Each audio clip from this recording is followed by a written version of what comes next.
engaged with before they ended up doing a pogrom of Jews, right? Well, okay, Israel literally water wells. What are we doing? Like, you got settlers straight up trying to poison the well in the West Bank. What are we doing? Like, it's on video. It's not like they're hiding it either. They're just like literally doing it on video and being like, I am poisoning the well. I do not want.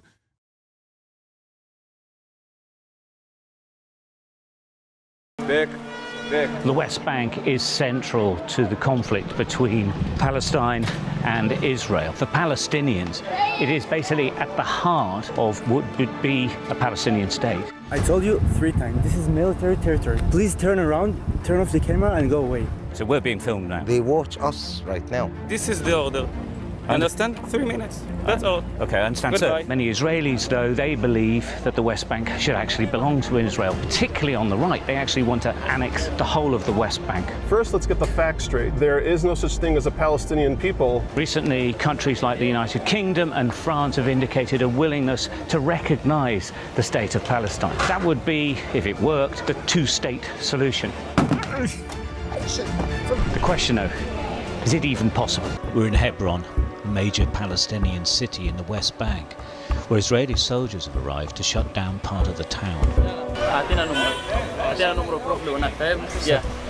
Can you move to here? Because we wanna go back way. So can you move? Right here, over here. Yeah. Stay right there. Stay right there, like everybody. Okay, thank you. Okay, they're closing the town down because they want to go up this street along here, which goes up to a tomb. Yeah, okay, sorry, sir. Thank you. A group of Orthodox Jews and settlers want to visit a hut to Israelis, but the soldiers are here to make it happen. Big. It's obviously massive disruption. This is a massive market. Now the whole of this section of town is being closed down. And the idea is to take control of this street for security reasons so that they can bring the settlers through. They'll put up a screen, yeah? They're going to put some, cover. And then they'll walk them up. And they're going to walk up to the street. But are you reporting live? No. We're just for We're videoing, yeah. Because last time they did this kind of walk into the city, they killed the boy. Yeah, I heard. All the pressure. All right? All right? Don't play with me. All right? For now, this part of Hebron is a military zone, and nobody at all is allowed past the Israeli lines. This is Armed Settlers and Segregation Inside the West Bank, a new Sky News documentary that just came out 16 hours ago. No politic here. Israel number one. No Palestine, no Palestine. No Palestine here. No politic here.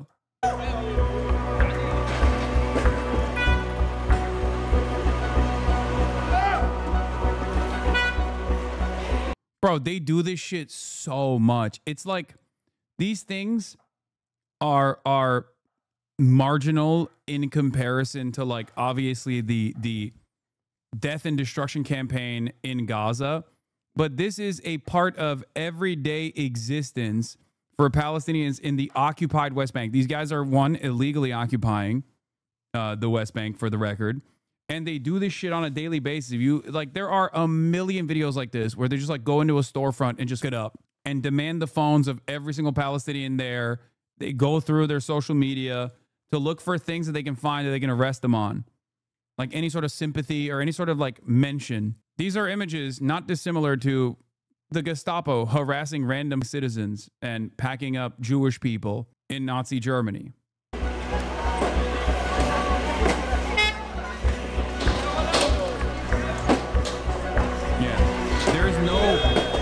There is little to none armed resistance against these freaks, for the record. Behind a lie. Even though they are terrorists, they are in direct violation of international law, and it is legal. It is literally legal if every single Palestinian there took up arms and started actively fighting against those terrorists, the Israeli occupying force. That is literally legal and moral. Okay? Understand, no matter what all of your previous social conditioning has taught you, understand that what they are doing, regardless of the states that they're doing here, what they're doing is illegal. Why use a racist voice to mock Israelis? I don't know. Because it's funny.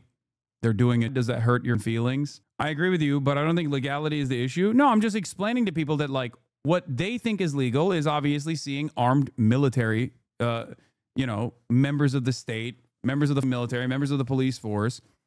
And automatically we're conditioned into thinking like, oh, what they're doing is a legal thing. Maybe it's racist, but it's like still a legal occupation. It's not. It is completely illegal. Okay? This is not like a police, a member of the police force like being a racist to a citizen. This is like even beyond that. That is abhorrent. That is up. That should be prosecuted. But this is a step beyond that.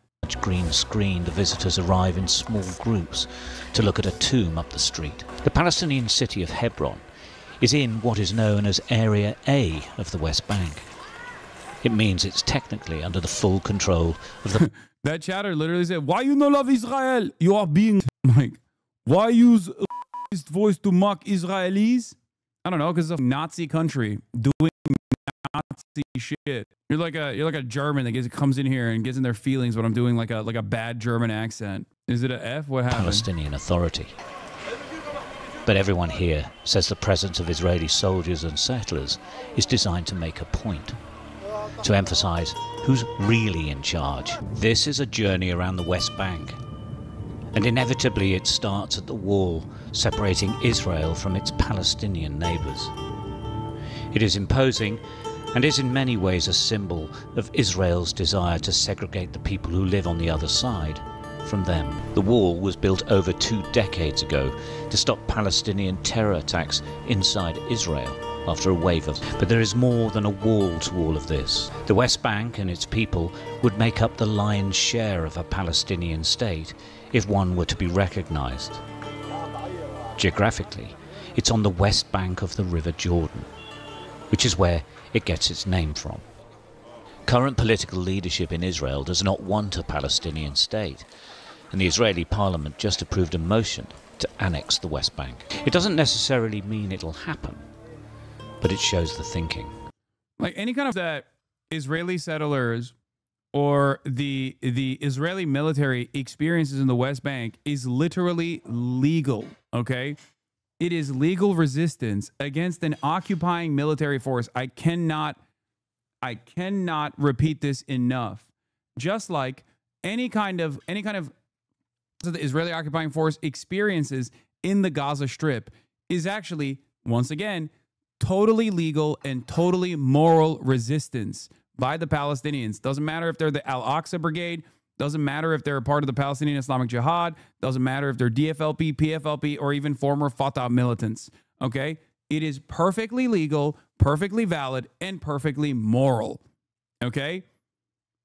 100%. This is not like this is not a gray area. This is black and white, okay? It doesn't get more black and white than this. Israel's in the wrong. Israel is actually engaging in an apartheid, which is a crime in and of itself. Israel's doing a genocide in Gaza and an apartheid in the West Bank. 2 crimes in and of itself. And every type of armed resistance against both the settlers and also the Israeli occupying force in the West Bank. Doesn't matter if it's your favorite podcasters like Wife that participate in these raids, that the Palestinians engage in an act of resistance against this illegal occupying force is literally legal, definitionally legal, okay? It's just the truth, straight up. It doesn't matter that they look to be in garb that makes you think that they're in the right, okay? And right now, life is tough for Palestinians in the West Bank. They say they feel powerless. Random military operations, security checks and barriers restricting movement can happen anywhere and at any time, making normal movement impossible.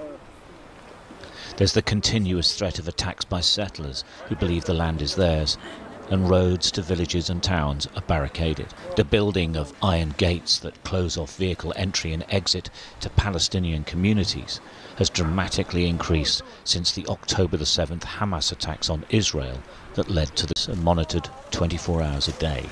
This situation is so up. they, even when like liberal or right-wing Western outlets try to like present it as like a nuanced and complex political situation, I think the takeaway from people is just utter horror. You know, like the average person sees it and they're like, what do you mean? What nuance, bro? This is insane. Like, you can't frame this in a way that is like justifiable for Israel at all. I don't know. Maybe I'm too hopeful about my fellow citizens that encountered this kind of thing for the first time ever. And are impossible to break through. Beneath the village of Al-Mugaya, we watched as IDF soldiers oversaw a digger working on a roadway. Well, you can just say anti-Semitism. I think that was an effective method only when people weren't aware of Israel's actions. Like if you were kept in the dark for a very long time about Israel's like most violent actions and its violent mechanisms of control, then yeah, you would hear someone describe what Israel does as a part of its regular policy. And you'd be like, well, that sounds a little anti-Semitic, you know? But Israel has looked at the checklist of like anti-Semitic shit and was like, oh, we're going to do it. We're going to do it to the best of our ability, whichever is within the confines of whatever we can do, whichever technological, like poisoning the well, right? Poisoning the well initially comes from an anti-Semitic canard. The idea that Jews poisoned the well and that's why there's disease. And then it's usually the lie that uneducated villagers literally engaged with before they ended up doing a pogrom, like a violent pogrom of Jews, right? Well, okay, Israel literally destroys water wells. What are we doing?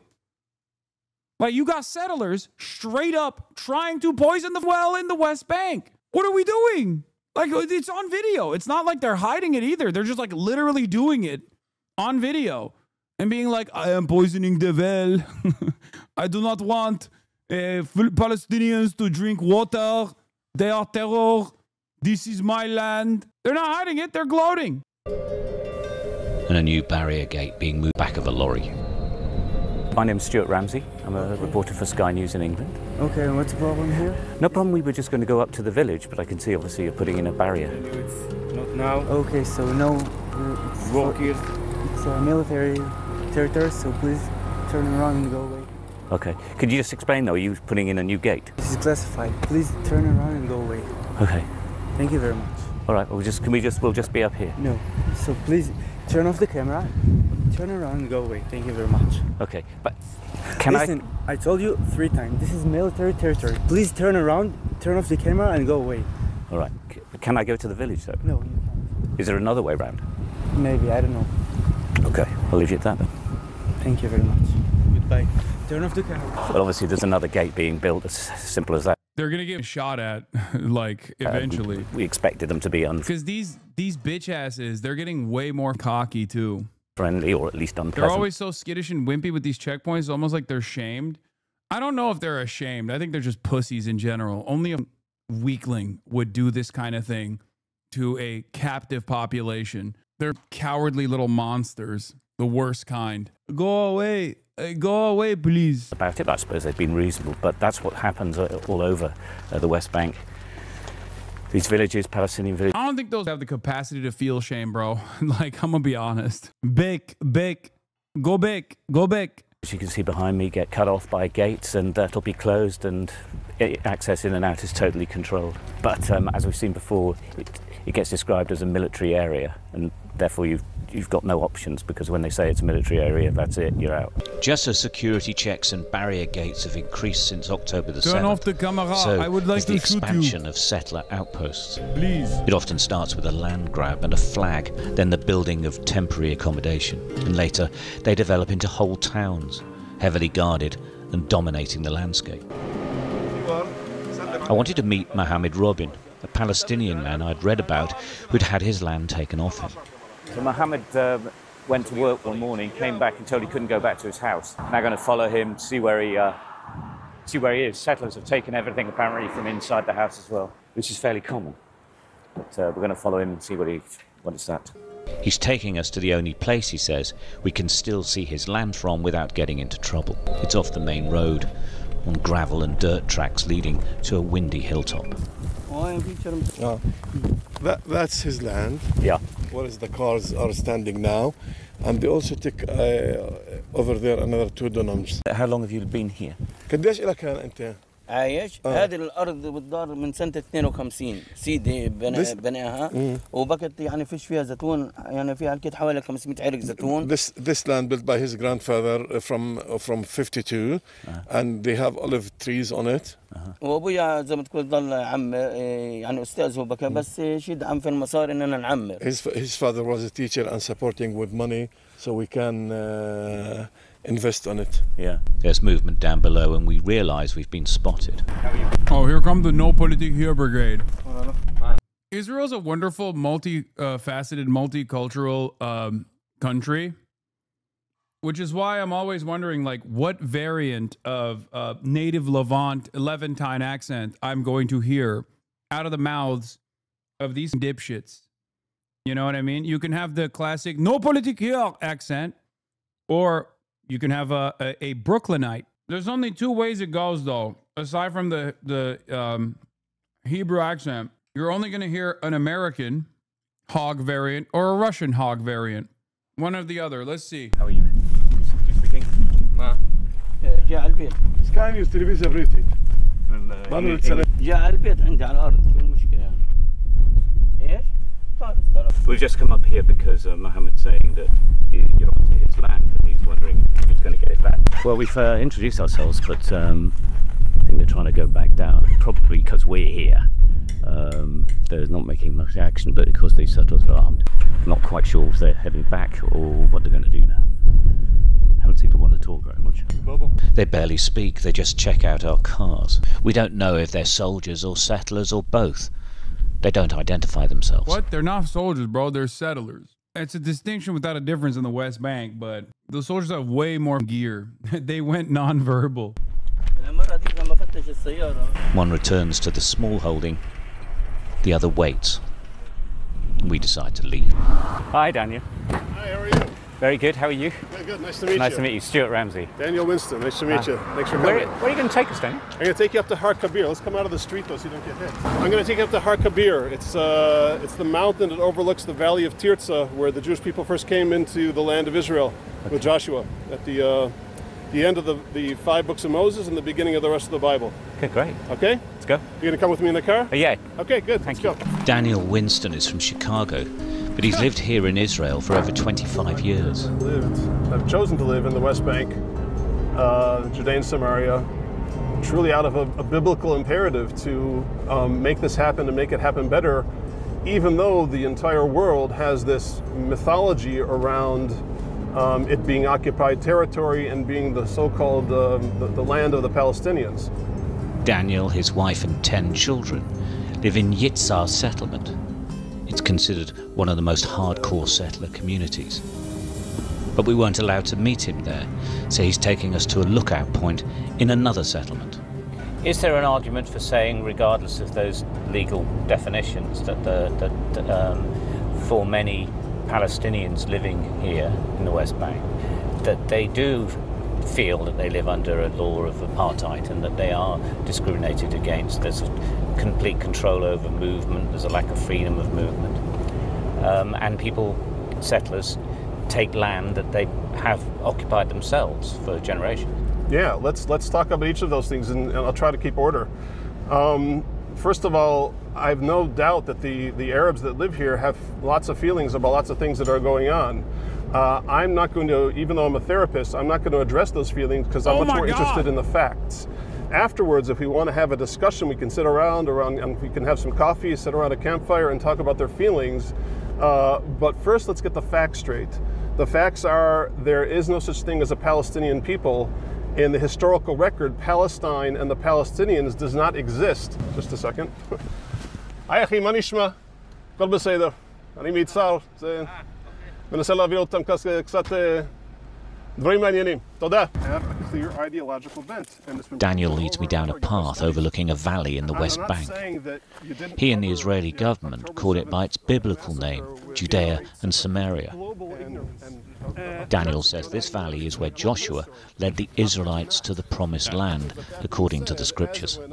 almost 2 years into He, like all the settlers, believes the land is theirs and rejects any notion of a Palestinian state.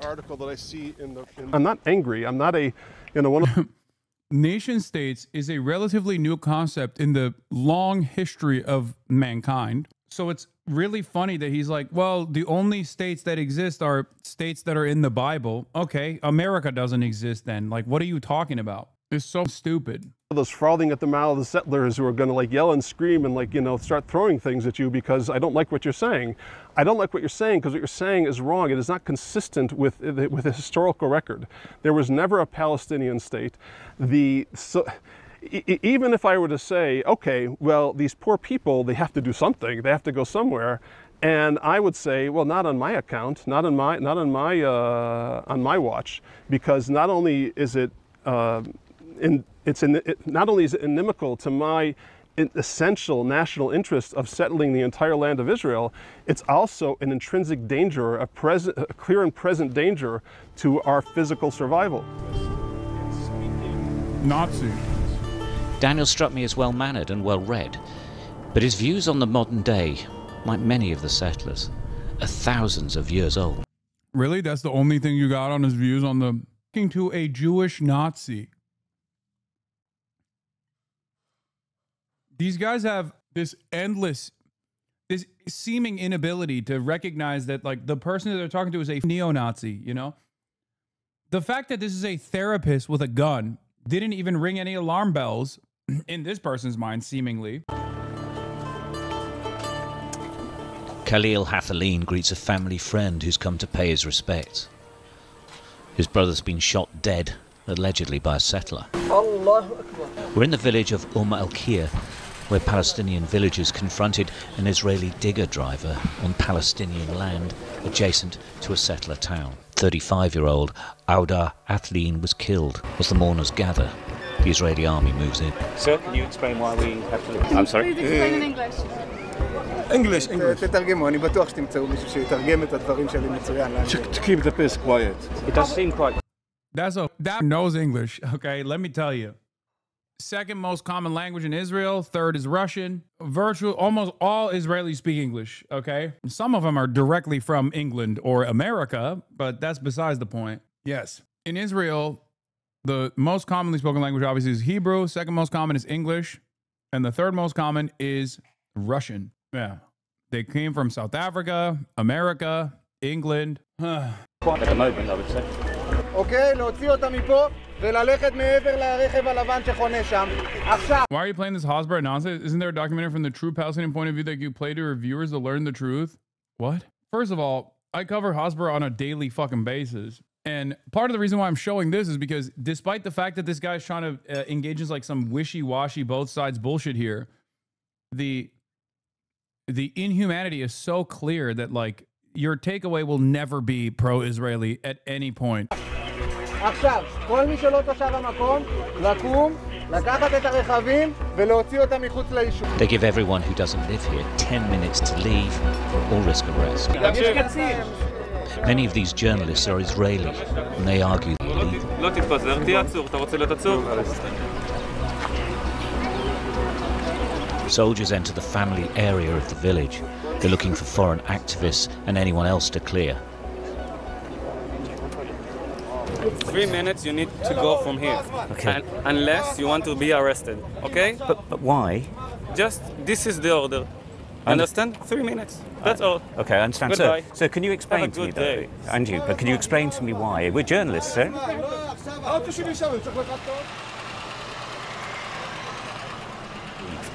This type of thing happens all the time. It's the main point of contention from the Palestinians, is that the security forces in Israel represent only the settlers in the West Bank, not them at any point, and they feel really aggrieved about it. And there is really no actual argument for saying why we should leave. It's just they don't want them to be near an Israeli settlement. Declaring the area a closed military zone, a regular tactic, the soldiers are in no mood to compromise. Just one question. Amongst the activists, Israeli Yehuda Shaul. He's straight to the point. At the end of the day, this Israeli government doesn't want only to kill the possibility of a future Palestinian state besides Israel. It wants to cement Israeli sovereignty between the river and the sea. Rights for one group of people here. I think in Afrikaans it's called apartheid. Now the question is whether the international community will allow my government to implement its plan. Up to now, all what we've heard was statements, warnings, concerns. That's not enough. Unless we're going to see a serious move to tangible measures in order to end this kind of behavior, this will just escalate. I wasn't here. Can you tell me what's happening? You have new area that you can be there. You need go there. Okay, but the senior officer said we could stay here. כן, המפקד אמר שיכולים לחכות פה, ואז יעשה לנו בריפינג. They just make the closed military area bigger or wider, and you have to leave this area as well. Why is it bigger? Why is it a closed military area extending? I'm not a commander. I mean, they are in charge here, and they're pretty serious about this. I think while the journalists are arguing and they're accepting that you probably can't stay, once they declare an area military closed zone, there's actually nothing you can do about that. We've seen that lots of times. Since the Gaza war happened, the whole areas would be closed off. Should we go? Yeah.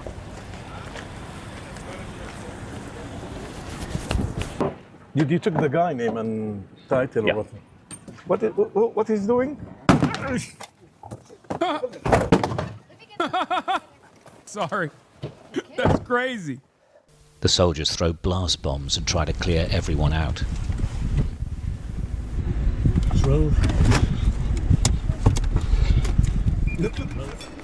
Listen, I've been there, okay? One activist is arrested for not leaving.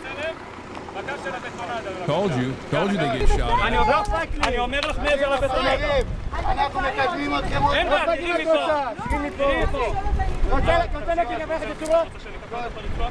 אז יופי, אז תעמדי מאחורי בטונדה.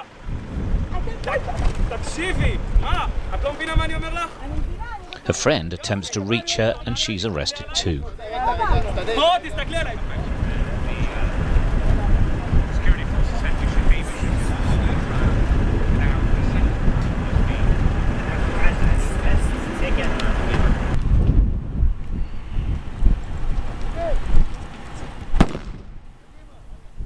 The closed military zone gets larger.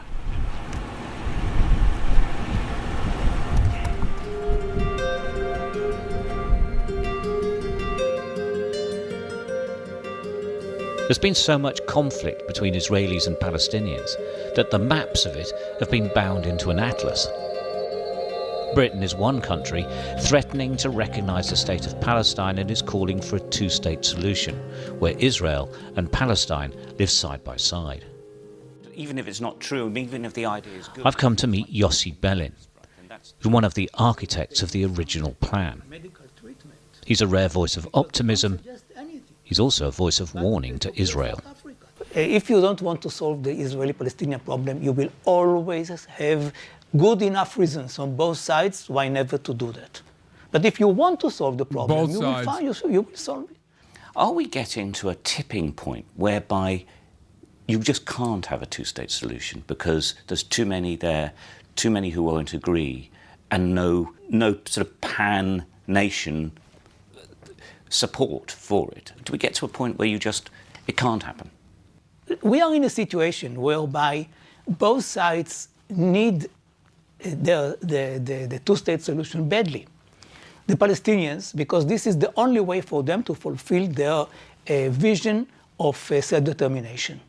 For the Israelis, it is the only way to have a border unless we do it unilaterally. And we already know that unilateral decisions about borders are not usually fulfilled. So we need an agreement about the border in order to assure that Israel is a Jewish and democratic state. Otherwise, we are doomed.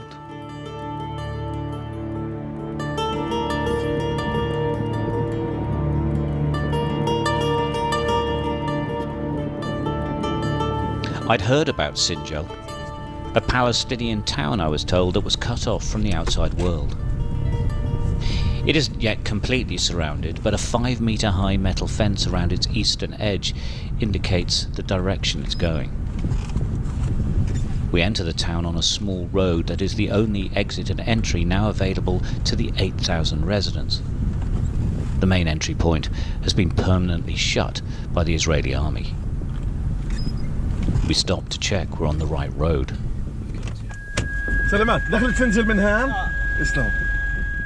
It's the first town on the West Bank to be slowly encircled, and many here believe it won't be the last. Israel says it's to protect the main road from attack by stone-throwing villagers. Security concerns are used as a catch-all reasoning for virtually everything here. It's a particularly vivid example of Israeli segregation. You're not completely surrounded, but almost. Yes. They're going to continue and isolate all the town. Mutaz Touafsha is the mayor of Sinjar.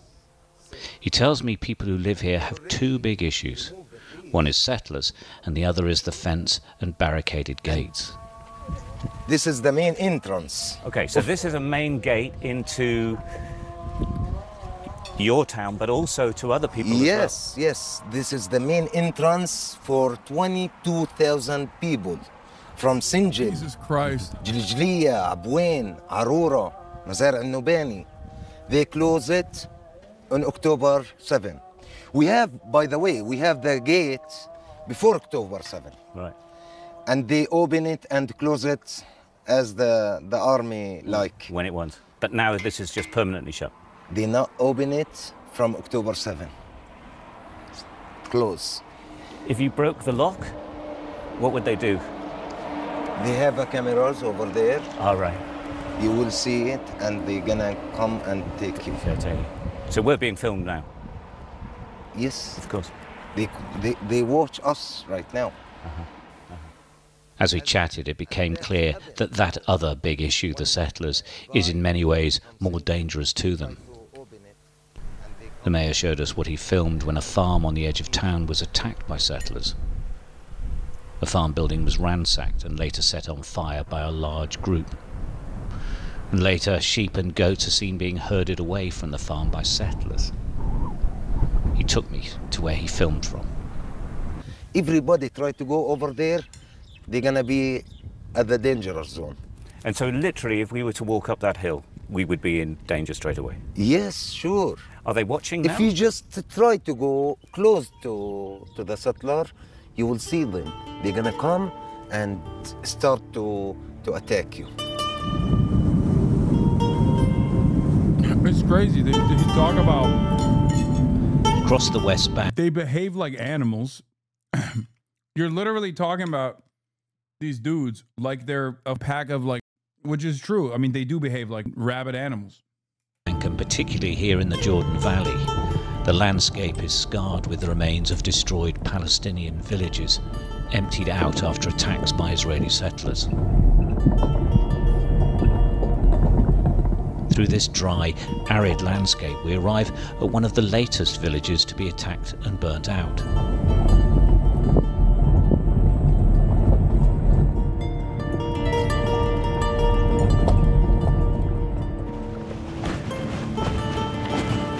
The homes have been destroyed.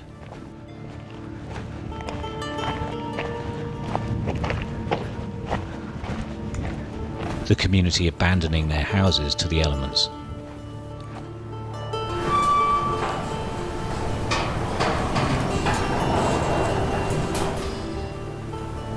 It's eerie and quite striking. We found that uncertainty, argument. I want to make a comparison to Ukraine. When people say, Hasan, you're not making concessions for the Palestinians when you talk about like Gaza and the genocide in Gaza, and the way that you're saying like Ukraine has to make concessions. No, I am. The reality is, this is a settlement project that has unfolded over 80 years. the true justice in this situation would be the forcible removal. That's never going to happen. And there are plenty of instances where there would be unjust. There's like children, there's people that only know this land as their home. They didn't choose to be born into a settlement like this. So the one singular solitary state that is secular in nature is a compromise. Because the reversal of the Likud policy, the reversal of the Israeli policy, which is the complete ethnic expulsion of all Palestinians from the land, would be the complete ethnic expulsion of all Jews from the land.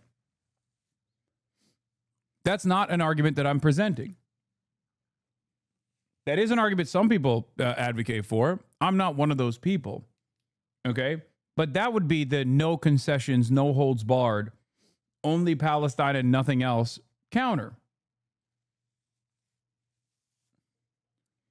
So having a singular, secular, solitary nation state with equal rights and representation for all of the Jews and non-Jews living on this land currently is the compromise.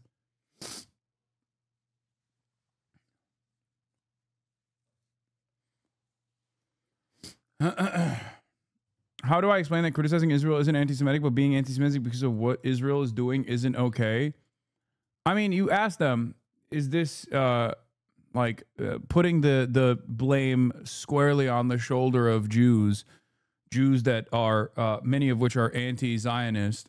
Do you feel like that's a productive way to go about it? Because it's just not true.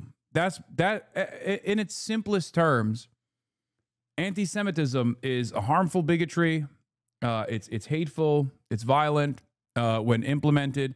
But like in the simplest terms, it's just also untrue.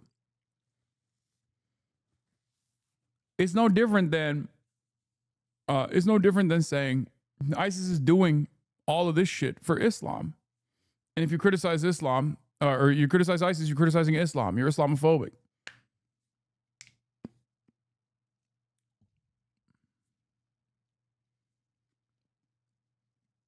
Israel is a whole ass separate nation state.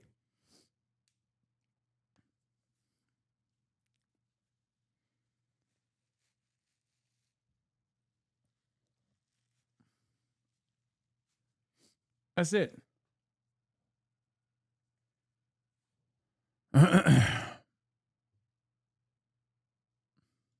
Pain and suffering are recurring themes in the West Bank. A hospitable place made inhospitable by a conflict that's no nearer to resolution now, 6 decades after it started.